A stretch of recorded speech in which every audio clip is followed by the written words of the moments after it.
Hello, welcome back to now episode 2 in the series of an insight into my productions and how I make my trance music. Thank you very much for everybody who commented on the last video. I found that helpful. I know it was a very simple technique, but it is, as I stressed in the last video, it's something that a lot of people overlook. So I'm glad that helped. So, bass lines. This is a rabbit hole. I thought I'd break it down into offbeat and galloping. So, in a lot of trance tunes, the go-to, certainly modern day trance tunes and hard trance, uplifting, is to go for the gallop. It's 16th notes that create that, and as a lot of people know, stating the obvious, obviously. This is going well. I thought I'd break it down into that. So I thought I would be a good shout to use one of the most recent tracks that I've done with Rob New Spirit from Nocturnal, great guy, and we wrote the track Anything Is Possible. Full collaboration. It was great working with Rob on this track, and there's a lot of mix and match of a lot of different elements in here. We've got a bit of tech stuff. We've got when it drops after the break is offbeat driving bass line, where I've done a slightly different technique of reversing the bass line, which I will show you, rather than just getting a bass line sound and reversing it. So yeah, there's lots of different elements in this, like uplifting riff in here. So the best thing to do with this, because it is a fucking rabbit hole, is start with the sub, with a kick. Got a nice kick here that's rounded off, shaped. And a bass line, a sub bass. The sub bass. Well, let me play you the track first. Actually, have a little bit of listen to the track and how it sounds. Here we go. Sorry about that.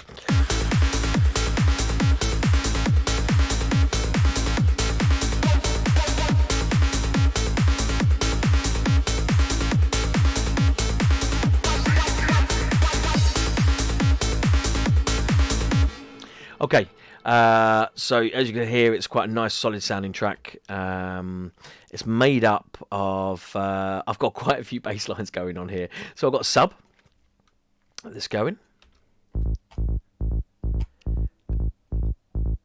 I've got a mid bass, which is just doing an offbeat mid bass. Another offbeat mid bass. Another offbeat mid bass. And down here, I've got the secondary bass lines, which is a square bass, and then a top runner square. Oh, no, I didn't use that, sorry, apologies. So, let's aim in and focus just on the sub for now. Otherwise, this video could go on. This video could go on for hours. So I want to sort of cut to the chase. Now, with my subs, I write them from scratch. There's lots of tutorial videos out there on YouTube or on websites where you can learn how to write a sub from an init file within Sylenth or Spire or Serum or whatever you want to use, Massive, Diva, wherever. There's so many great synths out there, and they are very, very simple to create a nice warm sub. Now the difference, so this creating a sub is something that I'm not going to go into. I'm just going to show you how I get my sub sounding nice and warm, and the bass on it resonating through the track. So we're going to solo out I'm just going to loop this area here. Loop 4 beats, a bar. Let's loop a bar. Okay, and the sub. So you can have a listen.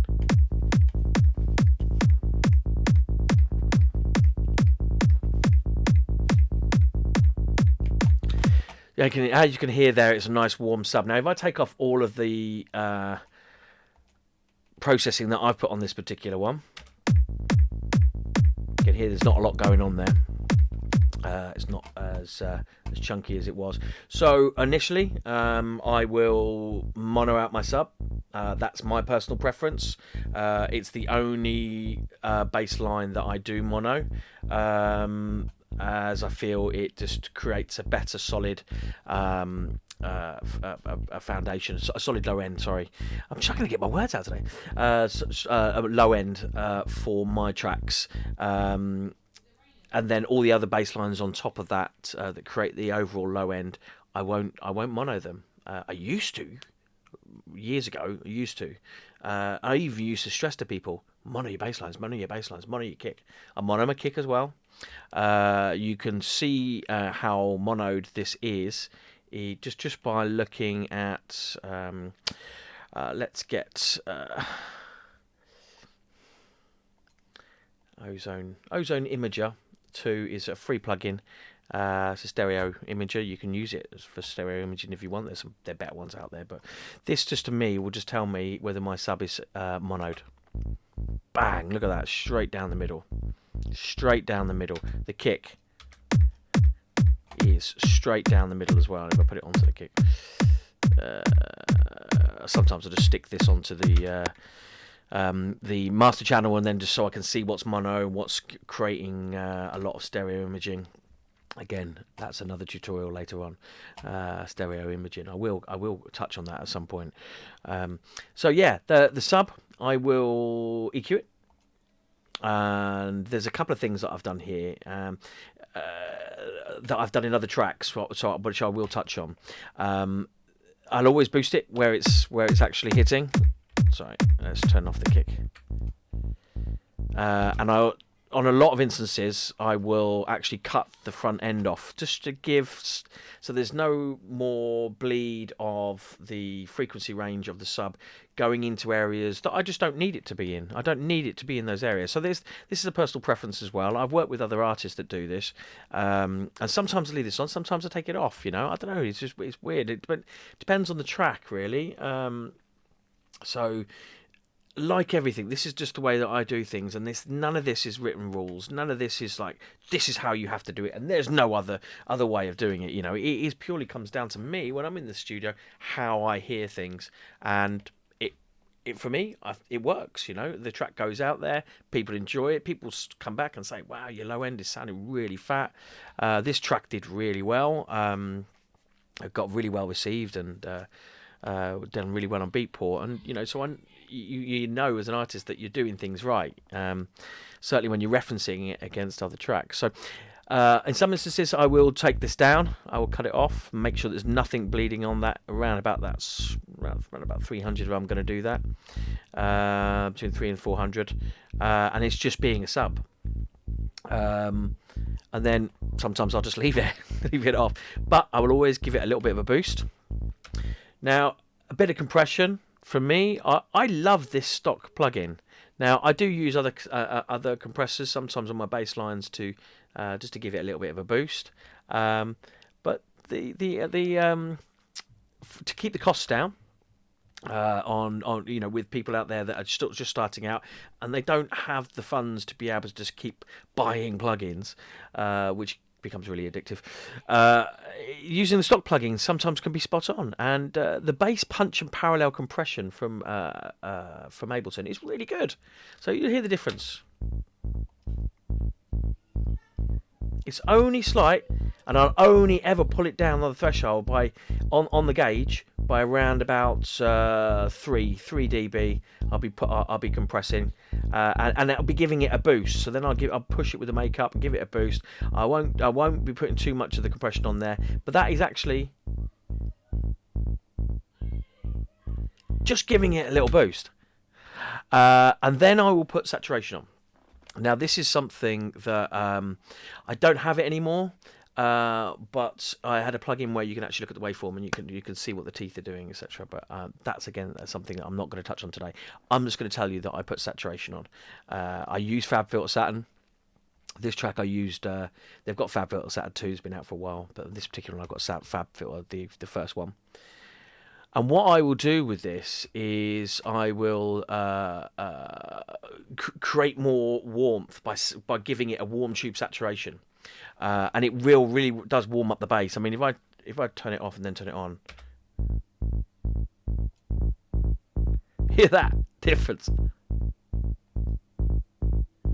Wow! Suddenly, you know, when I'm in the studio and I'm not doing this through headphones, you know, I'm getting that nice bit of warmth from the saturation on the bass, and suddenly the kick and the bass are boom boom boom boom boom boom, lovely. You know, that classic test that some of the mastering houses have touched on. The guys from AM PM mastering touched on this, and I do recommend this to people. Is that when you're getting your bass, your sub sitting at a point where you want it to sit right with the kick, is do the club toilets test. But I say to people is that you can put on the master channel, you can put an EQ on or a filter on, and then pull everything down so you're just listening to the low end. And if you can hear that boom boom boom boom, like you get in a club toilets, you go and sit, you go going for a pee in the club toilets, and you can hear the walls just going, and it's like you know that track's being played. It's got a perfect low end and it's banging out through the sound system in the club.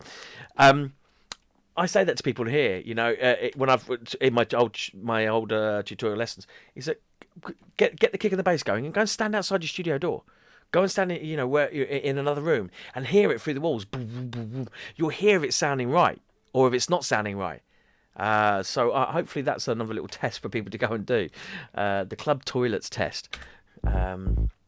So how you do it with me personally, there is a lovely setting within FabFilter Saturn. It's called Big Bass Beat. It is in FabFilter Saturn 2, but it's under a slightly different location. On the first FabFilter Saturn, it's under all round saturation, and there it is at the top there. I think it is still in all round, but I think you might have to hunt for it in a little bit of a different location on the FabFilter Saturn 2. And then what I will do, if I start this again from the beginning here, is I'm listening sweet spots. Like I said with the kick, it's a sweet spot thing. So let's start from the beginning again. Let's turn this off. Let's put it back on again. It comes with one parameter set, bandwidth set. So I will get the first one. I will pull this one down slightly because I don't want to have too much going on there. I don't want it to be boosting. All I want it to be doing is saturating. And then I will start to pull that down, get the next one. And remember, this is creating a bit of drive, and it's and warm tube distortion saturation. I will then boost this one by around about it's not moving up. Yeah, it is there. But yeah, about 1.5 to 2 dB, and then I will start to pull this along. Oh, it's not. No, change it to warm tube, and then I'll start to pull it along until I hear it sounding right.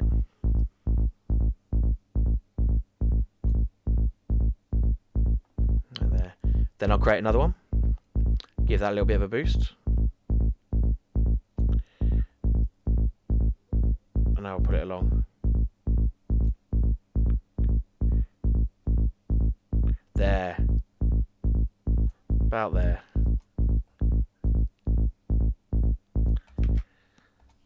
It's about there. I don't know if that's the same as what it was before. Let's have a look and see if it was. Slightly different. Now let's look at the one that we had that I've just done. Oh, I'm slightly out, but again, that's probably because I'm doing it in headphones, and you can't. It's not easy when you got. It's the luxury of having a studio that's treated. It is a luxury. Not everybody has it, but if you can try and do this through when you are in the speakers rather than through headphones, you're going to find this a lot easier. So yeah, I mean, just that is basically how I go about getting my nice warm low end with my sub and my kick. And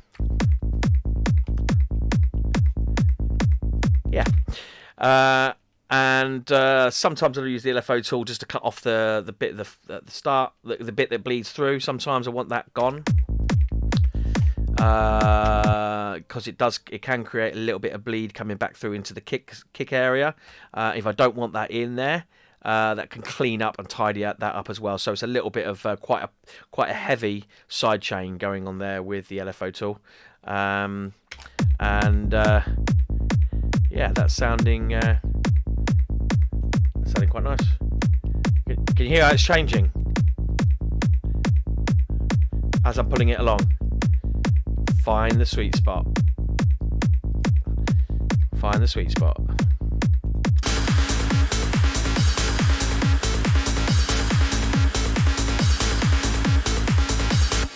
So that is how I do my sub. I hope that helps. I'll move on to mid basses next time because this has already gone into 15 minutes, nearly 16 minutes. Cheers, guys.